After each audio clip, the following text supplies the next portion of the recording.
All right. Let's talk about TikTok.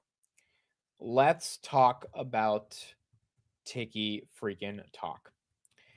I am flabbergasted at what's happening with TikTok. It's kind of insane. But it looks like somehow, and I kind of knew this in the bottom of my heart, dude. I think all of us kind of knew this in the bottom of all of our hearts, that TikTok was not going to get banned.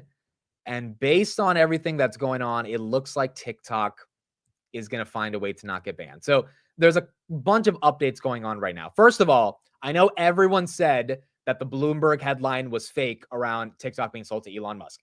I did not think it was fake. I thought it could be fake, but my gut reaction was like, no, I do think that TikTok's lying right here by denying the rumors. And obviously they're trying to work with the richest people in America to maybe get a deal done. Dan Ives this morning says, while TikTok, ByteDance, and 170 million US users are getting ready for the ban, we ultimately believe this ban will be delayed by the Trump administration, looking at a myriad of executive actions to postpone the ban. A sale or partnership to Musk or X and other players are on the table. Now, usually Elon Musk calls out fake news every time. Like when Fortune put out that article 2 weeks ago about if you want to sign up to X, you have to pay $8, which was their like latest headline. They had to issue a correction, and Elon was laughing at it. He was like, no, like this is all this is fake news. Like we would never charge you $8 to sign up on X. So the media obviously has an antagonistic relationship with Elon. Elon didn't deny the TikTok rumors, not once. And to me, that was like, okay, well, wait a second. If Elon's not denying it, then maybe there's a little bit of truth here, and we can't just say that Bloomberg's lying. So Dan Ives thinks there's a possibility. Then you get this thing.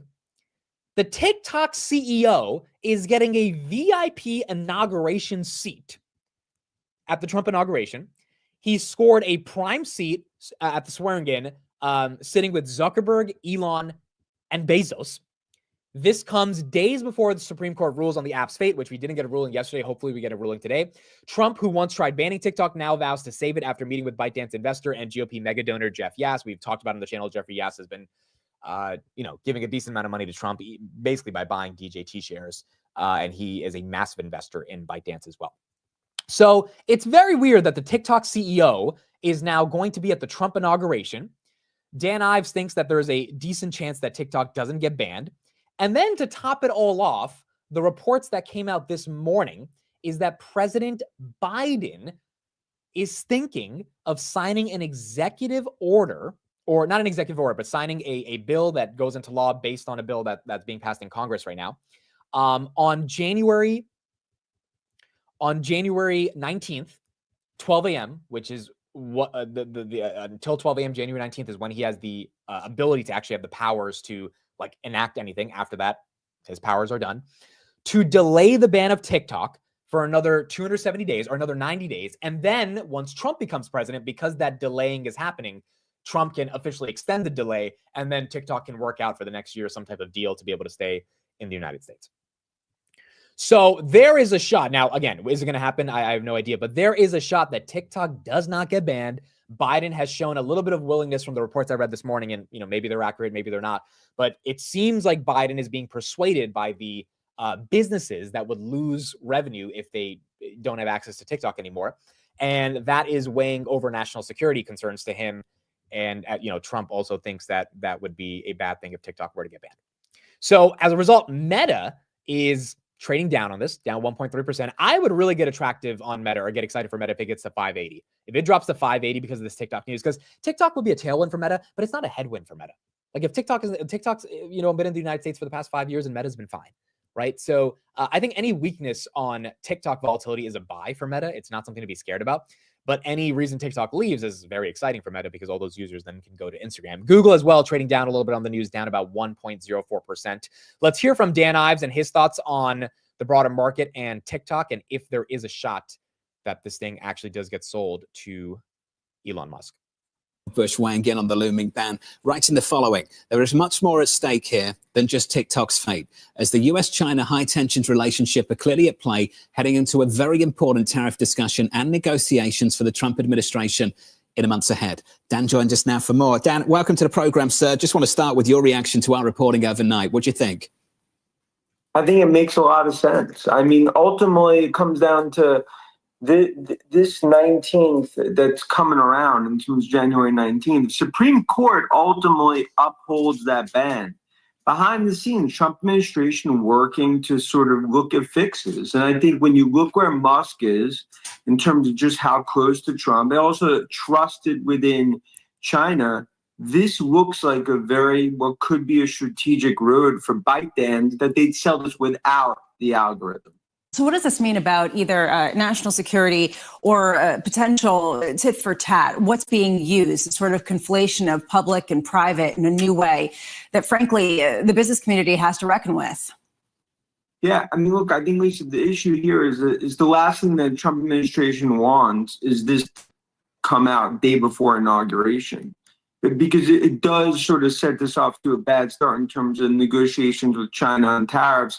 That's why I think they're looking for ways, instead of just basically telling the DOJ not to enforce these actions when it comes to Google, Apple, and others. It would be a lot easier if the Supreme Court ultimately upholds the ban.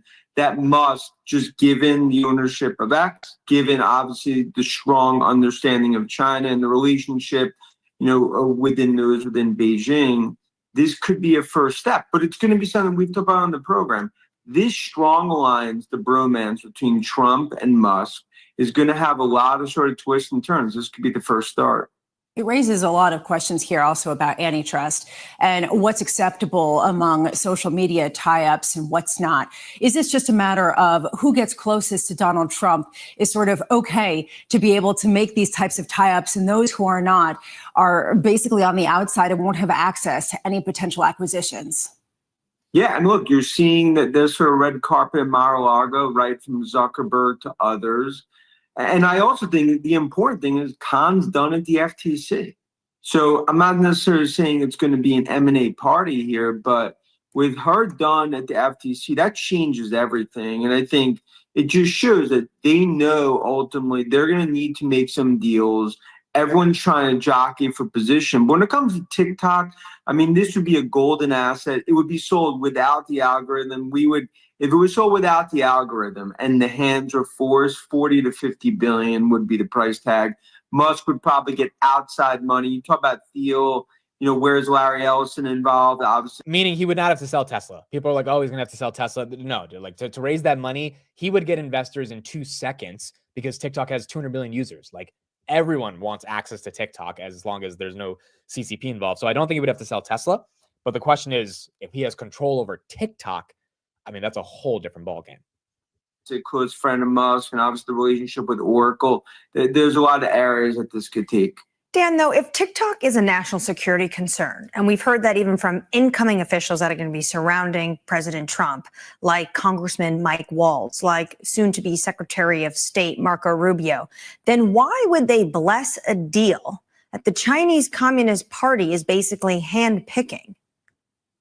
Yeah, look, I mean, that's going to be some of the questions. The one thing I would say is, I mean, Trump, who obviously was for the ban, against the ban here, if it was under what you say, like an Oracle database and under some sort of, Musk ownership with oversight, it would have to be blessed, obviously within DC and the Beltway. But look, this is tricky. It's all a game of high stakes poker, but it all starts with TikTok. Supreme Court upholds that ban.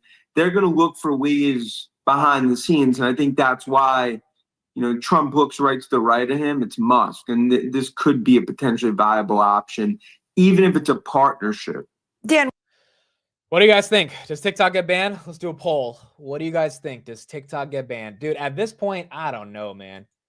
I know a lot of people felt it was like 90-10 they would get banned.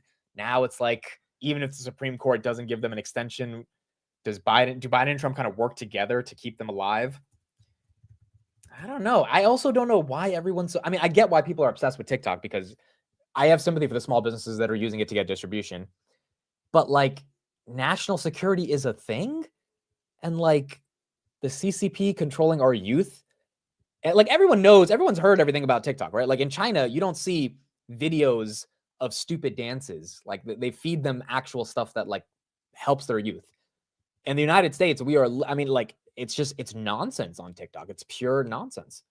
And the algorithm is geared towards promoting that nonsense. So look, I'm not a fan of it. But if I had a small business doing like 20,000 a month because I was selling candles via my TikToks, I could understand. And I would be like, I don't care what their programming is to the kids. I'm selling my candles and my candles need to be sold and TikTok's my media distribution. So it is really nuanced. It's definitely not one or the other. But my point is Congress already decided that they care more about national security over marketing.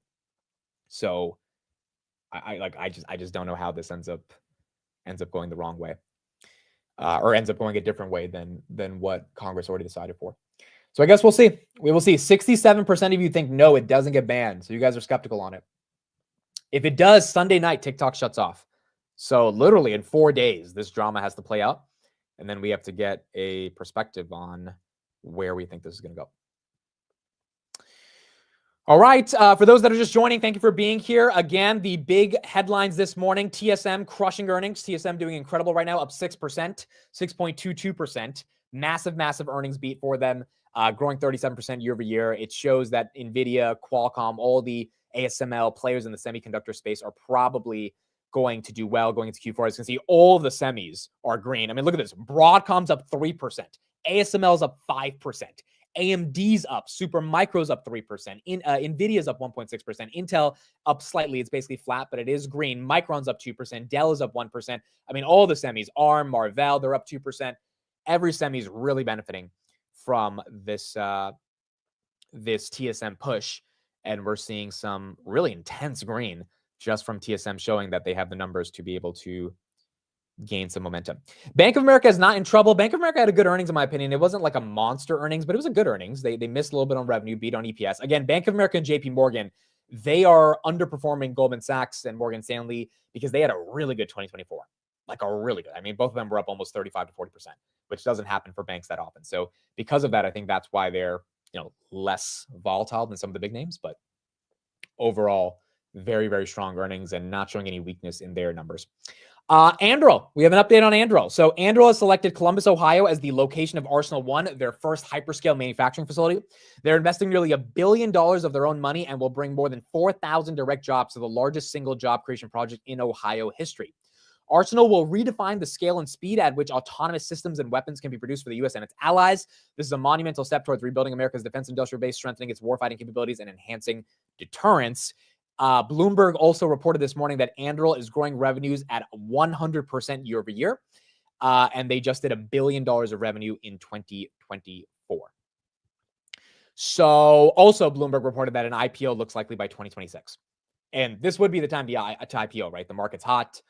M&A IPOs are coming back, so you probably don't want to wait till like 2027, 2028. It looks like these next 2 years is a really strong window for IPOs to emerge. And Anduril is, on the list as one of those companies. Their last funding round was $15 billion, 15.3 Series F. And so I imagine they try to go public at $30 billion. They're probably going to get to like maybe 1.8 billion in revenue this year, maybe 2.7 by 2026. And that would be, I don't know if they're profitable. They're probably not profitable, but yeah, 25 to 30 billion on almost 3 billion in revenue. Kind of, I guess, again, the problem with them is their margins, right? Which aren't as good because they're a hardware company, but software is part of their mix, and that hopefully can get them to be a little bit more profitable than not. 2026, Jed, is what Bloomberg said for them to potentially go public. So would be very bullish if these guys can actually make it out. And obviously, they do a lot of work with Palantir as well. In terms of XRP, the main headline for why XRP is mooning is Trump is set to announce a crypto reserve on day one. And it looks like, based on reports we're seeing this morning, that crypto reserve is going to include assets such as Solana and XRP. So it might not just be a Bitcoin reserve. It might be an entire America, that's what it's being called. This is the press release right here. This is the report. The idea of an America first strategic reserve that would prioritize digital coins. That's why XRP is mooning right now, because the idea is that Trump would say, let's not just do Bitcoin, let's do all the coins that matter. And it would be a massive crypto tailwind, which is why a lot of people are getting pretty bullish going into 2025 once Trump officially gets in. By the way, speaking of Trump, this is the official headshot of Trump, which looks like a mugshot, to be honest. But this is, how you have a presidential portrait, and this is what we look at for like eternity for all these presidents. This is Trump. As you can see, he's not smiling, and it looks like he's on a redemption arc. It looks like he's going for revenge, but he did not smile here.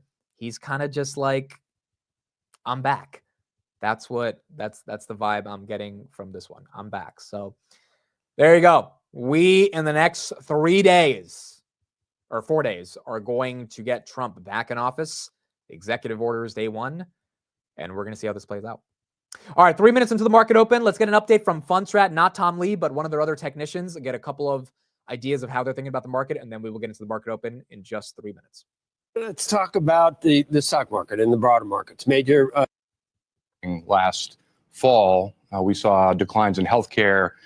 Just in the last month, we saw really 7 sectors lost more than 4%. So, the percentage of stocks right now above their 50-day moving average is down to about 25%. So it has been a very hard hit market in the last month. The one saving grace is that technology, to its credit, came back and actually has helped the broader indices remain afloat. So long-term trends actually remain in very good shape. It's more just near-term breadth deterioration, as well as I think sentiment has also gotten abnormally, pessimistic regarding the potential plans for, the president-elect's policies, which many of those we don't even really understand the extent to which that could be inflationary. And there's a lot of forces that go against happens. Yeah, what becomes law or is actually done. But it still seems like you're saying, look, the indices are holding up, even though if you lift up the hood, what's going on is not great when you look at the detail. You still like 6650 for the S&P though. Well, it's just January. That's my year-end target. I do think that's going to be hit. Interest rates have gone up for reasons I think that many don't understand. Some of those have to do with longer-term Treasury supply and the incoming Treasury Secretary's plans on potentially funding some of this debt in longer treasuries. Yeah. So these things aren't necessarily, we saw yesterday by the CPI data, that wasn't necessarily inflationary.